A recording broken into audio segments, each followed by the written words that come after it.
Les anecdotes étonnantes que même vos professeurs ne connaissent pas. L'Australopithèque Lucy ne serait pas notre ancêtre. La découverte de Lucy en 1974 en Éthiopie avait fait grand bruit. Non seulement le squelette était quasi complet, mais en plus c'était le plus ancien reste humain découvert à ce moment-là. Mais contrairement à la croyance populaire, la jolie Lucy ne serait pas du tout une ancêtre à nous, mais plutôt une cousine éloignée. Lucy vient d'une espèce qui s'est éteinte et c'est en fait une toute autre espèce d'Australopithèque qui a donné naissance à l'homme actuel. Et plus étonnant encore, d'après les derniers résultats d'analyse, Lucy aurait même dû être rebaptisé Lucien car il s'est avéré qu'il s'agissait finalement d'un mâle. Ahurissant, non? La guerre entre l'Angleterre et Zanzibar. Quand le sultan Hamad ibn Tuwaini de Zanzibar, favorable à un protectorat britannique, meurt en 1896, probablement empoisonné par son cousin Khalid ibn Bargash, l'Angleterre considère immédiatement l'accession au pouvoir de ce dernier comme un motif de guerre et lui lance un ultimatum. Bien loin d'être effrayé, le nouveau sultan arme quelques 3000 personnes pour défendre le palais où il se barricade et se prépare à la guerre. L'ultimatum prend fin le 27 août 1896 à 9h du matin et aussitôt, les navires britanniques commencent à bombarder le palais de Zanzibar. Mais là, à peine 38 minutes plus tard, la guerre est déjà finie. Du côté de Zanzibar, 500 combattants ont perdu la vie. Et du côté anglais, un blessé est à déplorer. Et c'est ainsi que prend fin officiellement la guerre la plus courte de toute l'histoire de l'humanité. L'affaire du pain maudit. En ce mois d'août 1951, un vent de folie souffle sur un petit village français appelé Pont-Saint-Esprit. En quelques jours, parmi les 4200 habitants de cette petite bourgade tranquille du Gard, des centaines d'hommes et de femmes sont terrifiés par des hallucinations visuelles d'animaux ou de flammes et des dizaines d'habitants du village deviennent subitement complètement fous. Cette hystérie collective sera plus tard expliquée par une intoxication au pain, probablement infectée par une sorte de champignon. Dossier classé?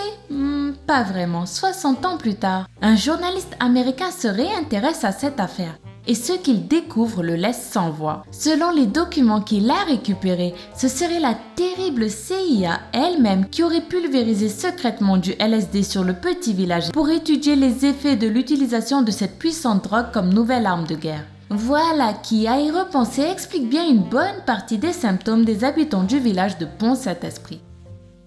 La photographie post-mortem.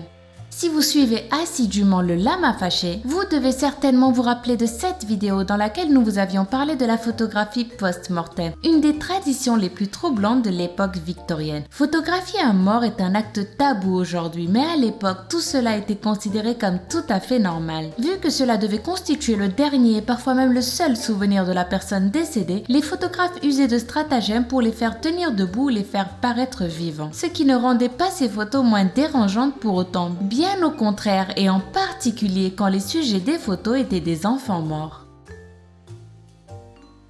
De l'héroïne à la pharmacie. Si vous aviez une machine à remonter le temps, vous seriez très étonné de voir qu'au siècle dernier, la plupart des substances reconnues aujourd'hui comme addictives étaient en vente libre à la pharmacie. L'héroïne, par exemple, qui allait devenir l'un des pires stupéfiants du XXe siècle, a été introduite en 1898 en pharmacie. On ignorait à ce moment-là tout de l'énorme dépendance qu'elle pouvait entraîner. Au contraire, on pensait qu'elle permettrait de soigner l'addiction à la morphine, elle-même préconisée comme substitut à l'opium. Ainsi, jusqu'à ce qu'elle finisse par être reconnue comme problème de santé publique, l'héroïne a donc été jusqu'en 1914 vendue librement à la pharmacie. Elle permettait de soigner la toux, l'asthme et était même prescrite comme somnifère pour enfants. Les médecins et l'hystérie féminine. Au XIXe siècle, la plupart des médecins pensaient que la stimulation manuelle du clitoris était un traitement médical tout à fait classique en cas d'hystérie féminine. Du coup, à une époque, des salles d'attente furent prises d'assaut par de nombreuses patientes désespérées que des médecins très bien payés pour le faire tentaient de soigner par ce moyen. C'est l'apparition des tout premiers vibromasseurs au début des années 1920 qui mettra fin à la masturbation en cabinet médical. Les vibros permettant désormais aux femmes de tranquillement traiter ce que les médecins appelaient hystérie à la maison. Mais malgré tout, ce traitement clitoridien étonnant restera dans les manuels de médecine jusqu'en 1957.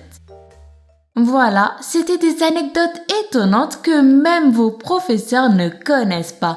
Laquelle de ces anecdotes choquantes vous a le plus surpris? Dites-le nous en commentaire. Sinon, si cette vidéo vous a plu, n'oubliez pas comme d'habitude de mettre un pouce en l'air juste en dessous de cette vidéo et de vous abonner pour ne pas rater la prochaine vidéo du Lama Fâché. Vous pouvez aussi partager cette vidéo à vos amis et nous suivre sur Facebook et Twitter. Bye bye!